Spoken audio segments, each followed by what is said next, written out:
तो देखो आज हम लोग स्टार्ट करेंगे रस शास्त्र। ठीक है, रस शास्त्र का जो पहला चैप्टर है रस शास्त्र, उसके बारे में मतलब नॉलेज उसके बारे में कि क्या रस शास्त्र है।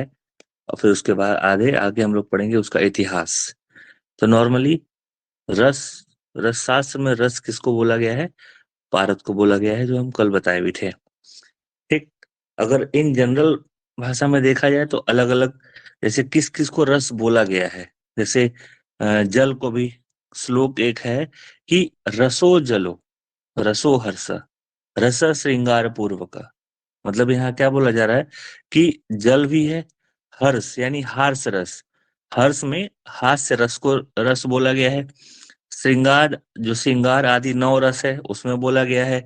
जो हमारे षड रस हैं, जो नॉर्मली हम जानते हैं, मधुर अम्ल लवण कटु तिक्त कसाय, वो भी रस है हमारे। फिर एक होता है निर्यास, वो भी रस है। विष, वो भी रस है। इन सबको रस माना गया है।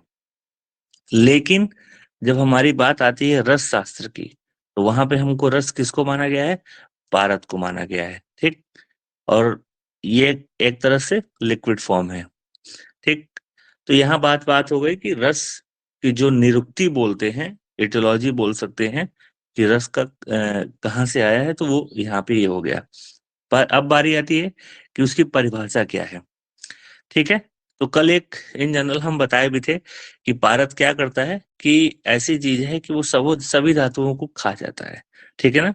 रसनाथ सर्व धातु नाम रस इति विधीयते, ये इसका श्लोक है, ये याद रखना हमेशा कि रसनाथ सर्व धातु नाम रस इति विधीयते। अर्थात क्या करता है कि रस सभी धातुओं को खा जाता है, इसीलिए इसे रस कहते हैं। तो यहाँ पे एक अलग डिफिनेशन लिखी हुई है कि वह शास्त्र जिसमें पारद एवं इसमें, हाँ, ये तो तुम्हारे रस शास्त्र की परिभाषा लिखी है। हम रस की परिभाषा बता रहे हैं कि पहले रस के बारे में जान लें, फिर रस शास्त्र। तो रस की परिभाषा क्या हो गई? रसनात् सर्व धातु नाम रस इति विधीयते। ठीक। जो रस, मतलब रस यानी पारद सभी धातुओं को खा जाता है, इसलिए इसको रस कहते हैं। फिर एक चीज और होता है कि रस के सेवन से, ठीक है ना, इसीलिए बोला जाता है कि रस अगर कोई लगातार सेवन कर रहा है तो उसका क्या होगा कि श्लोक है कि जरा रोग मृत्यु नाशाय रसते वा रसो मत। अर्थात जो क्या करता है कि पारद को खाने से जरा और मृत्यु नष्ट हो जाती है। इतना इसमें पावर है। ठीक है ना। यानी जरा अर्थात वृद्धावस्था, जो हमारा वृद्धावस्था है वो, और मृत्यु नष्ट हो जाती है, अर्थात बहुत जल्दी वृद्धावस्था नहीं आती है। एक सेकंड। हाँ, तो यानी बहुत जल्दी जरा यानी वृद्धावस्था और मृत्यु नष्ट नहीं होती है। ये हमारे डिफिनेशन हो गई रस की। ठीक। ऐसे ही बहुत सारे लोगों ने, मतलब कहने का मतलब रस तरंगड़ी, अलग अलग, सब घुमा फिरा के एक ही चीज बोला गया है कि सभी धातुओं को ये खा जाता है, बक्सड़ कर जाता है, इसीलिए इसको हम पारद यानी रस कहते हैं। अब बारी आती है रस शास्त्र की परिभाषा की। ठीक है। तो रस शास्त्र की परिभाषा क्या होगा? तो हमने पढ़ लिया रस किसको बोलते हैं, कि क्या है कि रसनाथ सर्वधातुनाम रस इति विधीयते। अब बारी आएगी रस शास्त्र की। तो कोई भी, जैसे कोई भी शास्त्र, चाहे वो रस शास्त्र हो, ठीक, द्रव्य गुण सा कोई भी चीज, मतलब उसमें शास्त्र का मतलब आ गया क्या, कि उस चीज से रिलेटेड जितनी भी चीजें हैं, वह जिसके अंतर्गत हम अगर पढ़ रहे हैं तो वो हमारा क्या कहलाएगा? शास्त्र कहलाएगा। जैसे रस शास्त्र, अब रस शास्त्र में हम क्या क्या पढ़ेंगे? तो इसका श्लोक है रसो उपरस यंत्राणि करणाड़ि च। ठीक है, सॉरी, रसो उपरस लोहानी यंत्राणि करणाड़ि च शुद्धम यथार्थमपि लोहानाम तंत्राणि करणाड़ि च।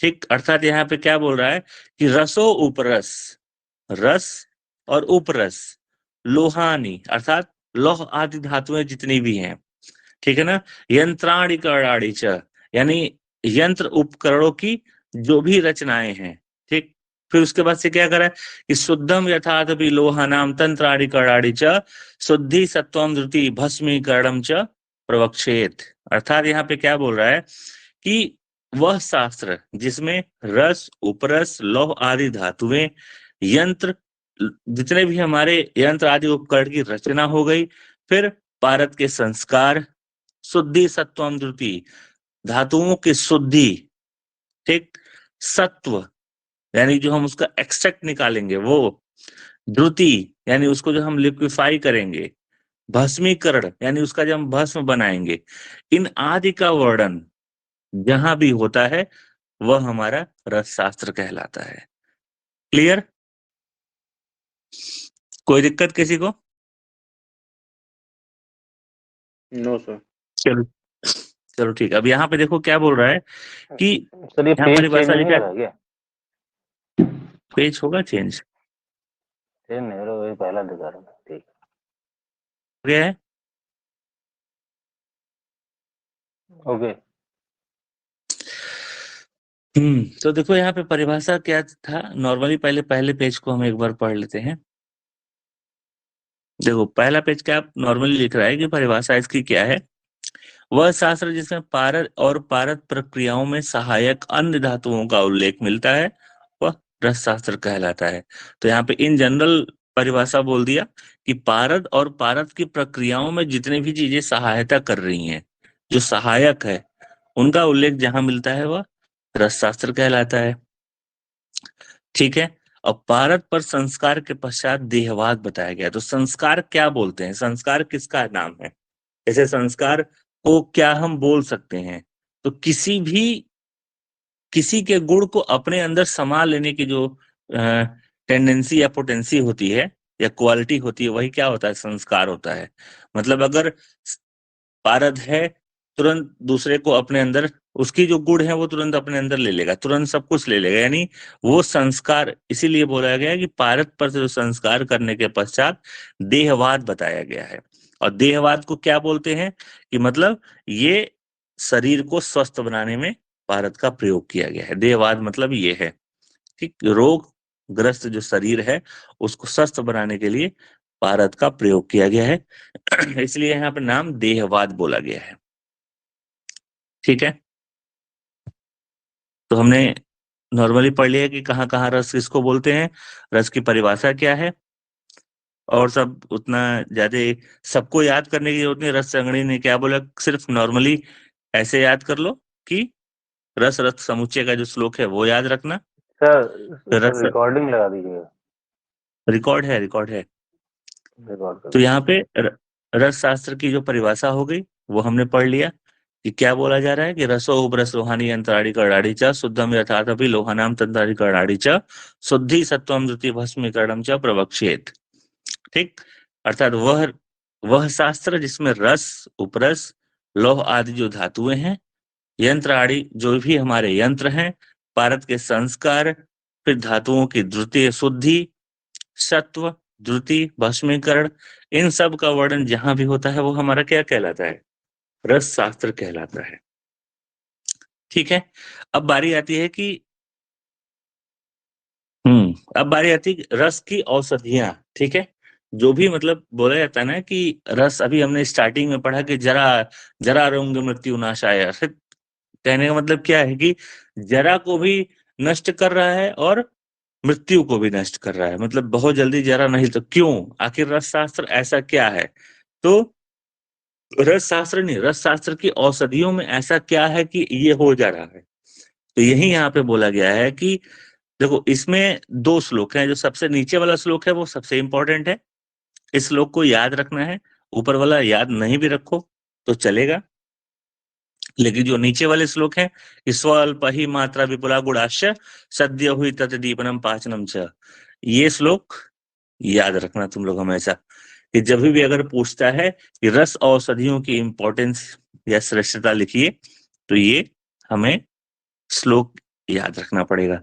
तो इन जनरल की क्या मतलब, क्यों बोला गया है कि रस शास्त्र की जो औषधियां हैं वो श्रेष्ठ हैं? पहला कि इनको अल्प मात्रा में, पहली बात तो प्रयोग किया जाता है कि रस है इसलिए अल्प मात्रा में प्रयोग किया जाता है। ठीक।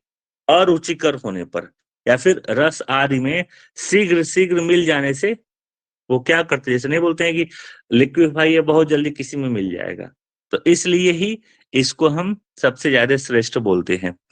तो यहाँ पे ये बोल रहा है कि स्व अल्प ही मात्रा विपुला गुणाश्च, यानी जिसकी मात्रा अल्प हो, ठीक, विपुला गुणाश्च जो विपुल गुणों को प्रदान करने वाला हो, तथा शीघ्रता से जिसका दीपन पाचन हो जाए, मतलब बहुत ही जल्दी वो किसी भी चीज के अंदर मिल जाए, यानी इसीलिए इसको यह औषधि हमारी श्रेष्ठ है।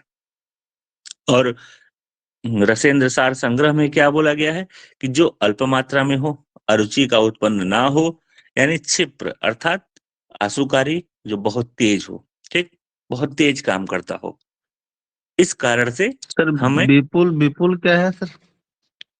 विपुल गुण मतलब कि बहुत जल्दी ठीक कर देना, जिसके अंदर बहुत जल्दी ठीक करने का गुण हो, वो विपुल गुण को प्रदान करने वाला, तुरंत सही करने वाला हो।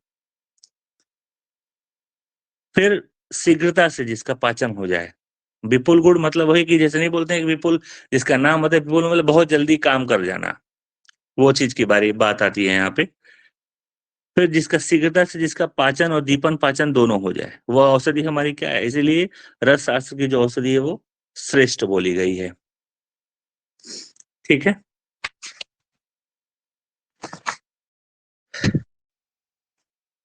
तो अब यहाँ पे देखो हम क्या पढ़ेंगे, उसका हिस्ट्री रस शास्त्र के। यहाँ पे इन जनरल रस शास्त्र का जो हमारा परिभाषा का चैप्टर है वो वहां पे कंप्लीट होता है। ठीक है, अब ये जो देखो इसमें काफी बहुत ज्यादा कुछ लंबा है, तो अभी हम इसमें बता दे रहे हैं कि क्या क्या इसमें बस नॉर्मली याद रखना है, और याद ज्यादा बहुत जरूरत नहीं है सब कुछ याद करने की, और नहीं तो अगर ऐसे देखा जाएगा तो बहुत कुछ उसमें पढ़ना होगा। तो नॉर्मली बस देखो क्या है कि आचार्य चरक के अनुसार, ठीक, पहले तो रस की जो हिस्ट्री है वो क्या है, निरुक्ति क्या है कि रस धातु प्लस अच प्रत्यय लगाने से रस शब्द बना है। तो आचार्य चरक ने क्या बोला था कि रसनार्थो यो रसो यह रस, ठीक, तो रसेंद्रियों से ग्रहण करने योग्य जो है वो हमारे रस हैं। ये एक लाइन बस उसको अंडरलाइन कर लो। फिर रस रंग रस रत्न समुच्चय, इसमें क्या बोला गया है कि रसनाथ सर्वधातु नाम रस इति विधीयते, एक लाइन ये हो गई। ये हमारा इन जनरल की निरुक्ति इसकी कहाँ कहाँ से हो रही है। फिर अब देखो यहाँ पे हिस्ट्री हिस्ट्री क्या बता रहा है कि वैदिक काल, संहिता काल और रस ग्रंथ जो 8th सेंचुरी है वो हमारा, ये इसका तीन तीन काल है, वैदिक काल, संहिता काल और रस शास्त्र, रस ग्रंथ। ठीक, तो वैदिक काल में क्या क्या आ जाएंगे, हमारे ऋग्वेद, सामवेद, यजुर्वेद और अर्थवेद। ठीक है, तो यहाँ पे देखो अर्थ, जो हमारा अर्थवेद है वहीं पे पारद, जब ये पक्षी गिरता है तो सारे रोगों को नाश करता है, इसीलिए अर्थवेद में ही पारद का वर्णन हमें मिलता है। ठीक है, तो अथर्ववेद में, अथर्ववेद में ही पारद का वर्णन हमारा मिलता है। तो ये तुम्हारे वैदिक काल में 4 हो गए, ऋग्वेद, सामवेद, अथर्ववेद, यजुर्वेद और अथर्ववेद। ठीक है, ये हमारे वैदिक काल हो गए, 3 हिस्ट्री है, वैदिक काल, संहिता काल और रस ग्रंथ। तो वैदिक काल में क्या क्या होगा, जो भी हमारे काल हैं, ऋग्वेद, सामवेद, यजुर्वेद और अथर्ववेद। फिर चरक संहिता, यहाँ पे अब संहिता काल पढ़ेंगे, तो संहिता काल मतलब सबका सबका, चरक जी ने, मतलब चरक यहाँ पे क्या बोल रहा है, क्यों संगीत हिस्ट्री मतलब क्या है कि चरक में रस का वर्णन कहाँ कहाँ है। ठीक, सुश्रुत में रस का वर्णन कहाँ कहाँ मिला है, वाग्भट में रस का वर्णन कहाँ कहाँ मिला है। तो इन सब चीजों को लिए यहाँ पे नॉर्मली दिया है क्या कि जैसे चिकित्सा स्थान, जब तुम लोग पढ़ रहे होगे चरक संहिता के चिकित्सा स्थान में, अभी तो नहीं, हाँ हो सकता है अभी आगे स्टार्टिंग में तुम लोग पढ़ो, तो जो चरक संहिता के चिकित्सा स्थान में रसायन प्रकरण में रस का वर्णन किया गया है। ठीक है, वहां पे क्या बोला गया है कि जो स्वर्ण, जिससे सामने लिखा है ना कि स्वर्ण, रजत, ताम्र, लौह, नाग, वंग, पित्तल, कांस्य, कि वंग, मंडूर, इन सब का क्या करना है, चूड़ बताया गया है। इन सभी का चूड़ के बारे में बताया गया है, रसायन प्रकरण में इसका वर्णन किया गया है। ठीक है, फिर चरक चिकित्सा स्थान 7 इस वहां पे रस का वर्णन किया गया है पारद के रूप में। चरक चिकित्सा स्थान 7 में क्या किया गया है कि रस का वर्णन किया गया है पारद के रूप में। ठीक है, ऐसे ही चिकित्सा स्थान के अभी जो मैंने बोला है रसायन प्रकरण में, यानी रसायन चिकित्सा अध्याय में भी उसके जो तृतीय पाद में शिलाजीत का वर्णन किया गया। ठीक है, शिलाजीत का स्वतंत्र वर्णन किया गया है। तो यहाँ पे बस हमको ये पढ़ना है कि कहाँ कहाँ चरक संहिता में भी हमको मेनली कहाँ कहाँ ये जानना है कि रस शास्त्र का वर्णन, वो रस का वर्णन कहाँ कहाँ किया गया है। 2-3 चीजें लाइन लिख दो, बस कंप्लीट हो गया। अब जैसे यहाँ देखो लिखा है कि स्वर्ण प्राशन संस्कार, स्वर्ण प्राशन संस्कार में भी रस का वर्णन किया गया है। ठीक, धूम नेत्र निर्माण में भी रस का वर्णन किया गया है। रस रत्नों की शुद्धि के लिए वहां पे भी रस का वर्णन है।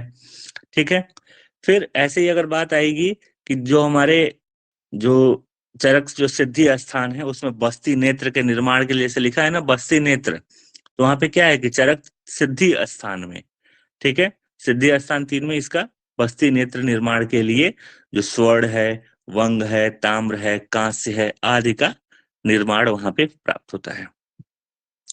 अब बारी आएगी आचार्य सुश्रुत जी ने। आचार्य सुश्रुत जी ने क्या किया है कि उनके जो चिकित्सा स्थान 25वां है।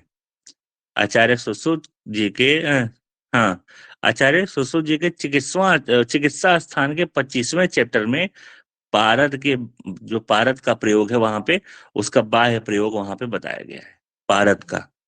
ठीक है, फिर यहाँ पे क्या लिख रहा है कि माणिक्य, मुक्ता, प्रवाल, शंख, सूक्ति इन सब में भी हमारा रस का वर्णन है। ठीक है, तो ऐसे ये बोल रहा है कि जैसे एक्सटर्नल यूज ऑफ पारद, जो एक्सटर्नल यूज ऑफ पारद का है वो भी आचार्य सुश्रुत जी ने बताया है। ठीक, फिर फेनाश्म, ये क्या बोला जा रहा है कि सुश्रुत जी ने इसमें सर्वप्रथम प्रयोग बताया है। फेनाश्म हो गया, हड़ताल हो गया, ये सब हमारे धातु विष हैं। ठीक है, तो फिर वाग्भट ने क्या बोला कि सारी धातु हैं जो रत्न हैं, स्थलीपाक, भस्म का निर्माण, समुद्र फेन, फिर पामा यानी मोम, पारद और नाग सिंदूर, यूज ऑफ मरकरी। तो ये संगीता काल में हम चरक, आचार्य चरक जी, सुश्रुत और वाग्भट जी का यहाँ पे वर्णन है। ठीक है, फिर रस ग्रंथ 3 थे, अब आता है तीसरा रस ग्रंथ। रस ग्रंथ क्या है कि जो हमारे शैव समुदाय के हैं, शैव संप्रदाय से रिलेटेड जो भी हमारे रस शास्त्र हैं उसका वर्णन हुआ है रस ग्रंथ में। तो यहाँ पे उसका कुल कौन सा हो जाएगा, गंधक। गंधक मीन्स होता है पार्वती। ठीक, और अकुल क्या हो जाएगा, हमारे शिव। पारद जो बोला गया है वो किससे बोला गया है, शिव जी के वीर से ही पारद का निर्माण हुआ है। ठीक है ना, तो इसीलिए यहाँ पे एच जी यहाँ पे शिव क्यों लिखा है, इसीलिए लिखा है। ठीक, वो हम अभी आगे डिटेल में पूरा पढ़ लेंगे कि कैसे उनके वीर से कैसे क्या निर्माण हुआ है, तो वो हम आगे किसी दिन बताएंगे अच्छे से। बस अभी यहाँ ये जानो कि जो इसका कुल है वो क्या है, गंधक। गंधक अर्थात पार्वती जी को बोला गया है, और अकुल अर्थात एच जी, और यानी उसका पारद, पारद मतलब यहाँ पे शिव जी को बोला गया है। ठीक है, गंधक और शिव, ओ सॉरी, गंधक और मरकरी, इसी को ही मिला के हमारा यहाँ पे सब कुछ पूरा रसशास्त्र बना हुआ है। ठीक है, तो गंधक पार्वती जी को बोला गया है और एच जी शिव को बोला गया है। ठीक है, तो चलो आज की क्लास ओवर करते हैं, नेक्स्ट क्लास ले लो। बाकी जब हमारा नेक्स्ट लेक्चर होगा तो उस पर हम पूरा डिटेल के बारे में इसको पढ़ लेंगे। क्लियर, ओवर करें। जी सर, ओके, पीडीएफ सेंड कर दीजिएगा सर। हम्म।